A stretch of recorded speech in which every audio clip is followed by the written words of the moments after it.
And welcome back to Block TV. It is time for Blockheads, where every day we round up the top headlines from around the crypto sphere. To run us through today's top stories, we have none other than our own Yona Hochhauser. Yona, hello to you. Take it away. Thanks, Yao. Good to be here. Well, first up, we have Cointelegraph reporting how CoinMarketCap introduces new metrics for their crypto fundamentals. Next up, we have Bitcoin.com reporting how Tether withdraws claim of USD backing. Rival stablecoins provide monthly attestations. Next up, we have CCN reporting Bitcoin ETF. This report says that SEC receives 84% negative feedback on applications. Not so good. The Block Cryptos reporting IBM signs 6 banking clients for its blockchain-based payment network. Crypto Potato reports how Quadriga CX scandal affects. Canada proposes a ban on cryptocurrency short selling. And CoinDesk reports banking startup launches Visa card that lets you spend 7 cryptos. That's exciting. Cointelegraph reports, lastly, that Israeli bank policy should not shut down Bitcoin mining firm's account. That's a court ruling. That's good news. Okay, let's break these down now. Jonah, Cointelegraph with CoinMarketCap introductions, right? Right, so pretty much they've introduced this new metric that you'll be able to see on their website. So their website's, of course, for tracking the prices of coins. Now here they're putting their own little rating system. They're calling it Fundamental Crypto Asset Score. So based off a number of criteria, including user activity, development behavior, market maturity. So they're gonna give coins a score out of 1,000. So right now, Ethereum is the top rated score with 909 health points. Bitcoin has a score of 885. So, I mean, take it as you will. You're trusting their analysis, you know, and it's a great, you know, the question that comes to mind, because it is trusting their analysis, and the only thing that jumped out to me was that Ethereum leads Bitcoin, which is quite interesting. But once again, you know, that is, you know, their specific analysis. Right. So right there, they're not tracking necessarily what will make money. They're tracking what they view as the health of the overall coin, which includes the community and whatnot. So, you know, take it as you will. Yeah, definitely that. Bitcoin.com, yes. Well, okay, so Bitcoin.com. So recently, Tether just changed their terms of service. Right. You know, where before they were backed 1-to-1 US dollar, and you know, now they claim they recently changed the terms of service. So they changed it to every Tether is always 100% backed by our reserves, which include typical traditional currency and cash equivalent. And this is what they added, from time to time may include other assets and receivable loans made by Tether. So who knows what that means? They continue, and this is from their terms of service. Right. Tether reserves the right to delay the redemption or withdrawal of Tether coins if such delay is necessitated by the inequality or unavailability or loss of any reserves held by Tether to back the Tether coins, and Tether reserves redeems the right to redeem Tether coins by in-kind redemptions of securities and other assets held in reserves. What does that mean? Yeah, but first of all, genius to read it as they do in the commercials when, you know, there's a new pill out and they want to tell you how good it is, but then the small print says, can also cause bloating, and kill you. But yes, that's the small print. Well, so I'll tell you what, pretty much what that small print is saying, hey, you know what, if you ever try to redeem our Tether stable coins, you know, in time of need, we reserve the right to, hey, we don't have the money, give us a second, which that defeats the whole purpose of a stable coin. So, you know, competitors, and this is in stark. Has anybody jumped on it? Well, this is in stark contrast to their competitors, TrueUSD, Paxos, Circle. They all release monthly reports by third-party accounting firms, proving they have the dollars in the bank to back it up. So Tether is they haven't taken such a big hit yet, but I'm assuming that they're going to take a big hit off this. I mean, that's, you know, that was my question. Will they take a big hit off on this? Has anybody jumped on this? You know, and I'm assuming you're not the only one who's going to read the small print. No. Indeed. CCN, yes. Well, CCN, so they have some news on the latest Bitcoin ETF. So the SEC, you know, as part of their application processes for ETFs, they asked the public for their opinion on the matter. So in September 2018, kind of like a referendum. Yeah, I mean, yeah. I mean, listen, no, referendum. You know, whatever they get, they do. Here, they don't have your opinion. They don't have to listen. No, they don't. So in September 2018, you know, there was that Van Eck Sodex Bitcoin Trust ETF, and the SEC asked the public for comment. They've received 1,400 comments, 99% of which were positive. So that was really good. Right. Now in the latest Bitcoin ETF. The filing, the SEC only received 7 letters, 6 of which were saying that they should reject the application. So This was a really, not as I'm much floored report. more by the number of responses as opposed to the first round, of, around the thousands, and then 7 people. And much more negative. I mean, so most of the letters were concerned about market manipulation. People were saying that, the Bitcoin is not mature enough. It could be easily manipulated. Right. So what we usually hear when on the road to regulation, and definitely. Exactly. So let's hope that the SEC doesn't listen to the public here. And views Bitcoin in a little brighter light. I don't know, if 7 responses is the public. So it might stand a good chance there. There is that. Yeah. Okay, and the block crypto. The block crypto. So they're reporting how IBM has signed 6 banking clients for its blockchain-based payments network. So it has a global payment network called IBM Blockchain Worldwire.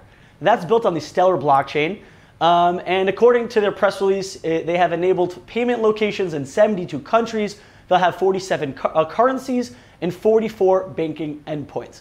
So, what does this all mean? This all means that it's becoming more widespread, the use of blockchain in banking. And so they've already signed letters of intent with 6 global banks, including Banco Bradesco, Bank Busan, and Rizal Commercial Banking Corporation. These are all international banks. These are all international banks in all over the world, both in South America and in Europe. And this is going to be they're going to be issuing their own stable coins on this IBM blockchain Worldwire. So this is interesting. You're getting a lot of banks now starting, following JP Morgan's lead. The JP Morgan's lead, and it's interesting also that, they're following JP Morgan's lead, though, with stable coins. That, right. Is that the road down the right? So market, this is not, your decentralized Bingo. blockchain coins that you're going to be trading like the Bitcoin. These are for banking uses that were used mostly for cross-border exchanges and remittances. These are easy, cheap ways for them to do internal things and also to exchange currencies. Now, while this isn't the decentralization that we all know and love, it's an easy way to sell it to their clients. It's to the public, but also more importantly, it improves blockchain technology. It also makes institutions comfortable with blockchain technology.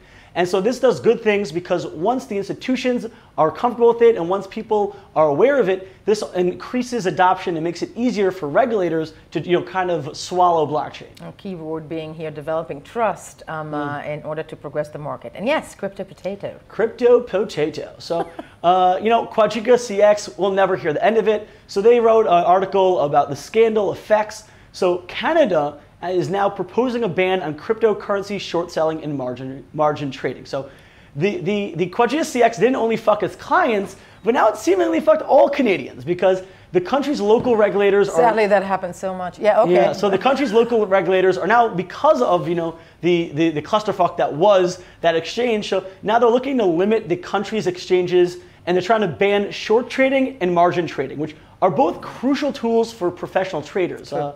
Admittedly, they did say that they, quote, may revisit this decision once they have a better understanding of the risks introduced by markets of crypto assets. So it's saying, just to use your words, guys, not only did you fuck up, you got to prove to us you're not going to fuck up again. Yeah. It's similar to how people are reacting to the Boeing crashes. We're like, hey, before we figure out what's wrong, let's just ground everything, figure it out, and we can always make decisions later. It's safety first. No, very good comparison right there. CoinDesk, yes. Right, so CoinDesk is reporting how there's a banking startup that's launching a Visa card that lets you spend 7 cryptos with it. So they're called Together with a number 2 because they got to be cool and hip. So they said that customers will be able to use their card to pay with either euros or any of the following 7 cryptocurrencies. And they specify which cryptos, yes, right? They say Bitcoin, Ether, XRP, Bitcoin Cash, EOS, Stellar, and Litecoin. So this is cool because now you could do your fiat payments just like a regular credit card, but using the same card if you want to, you could actually spend the cryptocurrency. And the mechanism that works here is that it actually doesn't hold. It's not holding your crypto. It actually, whenever you choose to, it will instantly convert the fiat money you have to crypto. Your crypto that you have to fiat. And they're claiming that it's fee-free and that they're not going to put markup prices on the exchanging rate. So it's interesting to see, how exactly they aim to monetize it. Maybe they're just trying to get customers. We're about making money later, but this is good news for adoption. It makes it easy to spend your crypto. Right now, it's not so easy to spend your crypto for many customers. And it's 7 cryptos in 19 Eurozone nations? Yeah, correct. So the fee-free will only be in the Eurozone nations. I haven't seen at all what they plan on doing outside of the Eurozone nations, whether they add a fee or even don't let you use the trading. But, right, but for now, one has to see how it works. You know, actually, one can say it's a great way to research how it works. Exactly, it's a good start. Yeah. Cointelegraph, finally, Middle Eastern news. Right, so we got some Middle Eastern news. So an Israeli bank called Bank Igud actually shut down or stopped deposits into an Israeli mining company called Israel Miners account. And so Israel Miners took them to court and sued them because they were having trouble with cash flows. They couldn't get any deposits. And the court actually ruled in Israel Miners' favor, saying that Bank Igud, kind of was judging it too broadly, was saying we're not accepting any cryptocurrencies. And the judge even said, quote, "I believe that the sweeping policy, which does not distinguish between different types of activity, scope of activity, and different types of client in the field of digital currencies is unreasonable." So, in other words, very short-sighted. One. Well, yes. I mean, this is good. This is getting some banks, getting the courts, to kind of back up cryptocurrencies, because banks are scared. When there isn't regulation, banks don't want to get in trouble, so they just say back off. They make a broad statements. We're not dealing with this. Don't want to touch this. And here the court's saying, don't worry. Listen, do it case by case. Actually do your due diligence, and you won't get in trouble. This comes following earlier this month a dedicated committee from Israel's security regulators. They issued final recommendations for governing cryptocurrency economy. So all these things could kind of take the burden off the banks and kind of make them less scared to interact with crypto, and this could lead to a way better environment for people who want to spend crypto, buy crypto, and store crypto. No, needless to say, the ruling is in favor when it comes to opinion-wise. Case in point, though, I'm wondering if that account still exists. We don't know that yet, do we? So they made that ruling. Right. I don't know if they're gonna retroactively allow the deposits. I'm not sure what they've been doing until now for cash flow.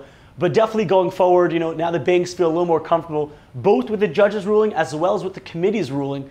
We'll see how the Israeli banks, move going forward. And hopefully and Israel Miners actually, that's a ruling, in their favor theoretically. Exactly. And hopefully this has rippling effects, throughout the countries as regulators get on board, the banks feel more comfortable, spread adoption. Entirely. Jonah Hochhauser, thank you so much for that rendition of Blockheads. This was Blockheads today. Of course, do not forget to check us out, Block TV, and every social network you have, Facebook, Twitter, Telegram, whatnot. And of course, we will be right back.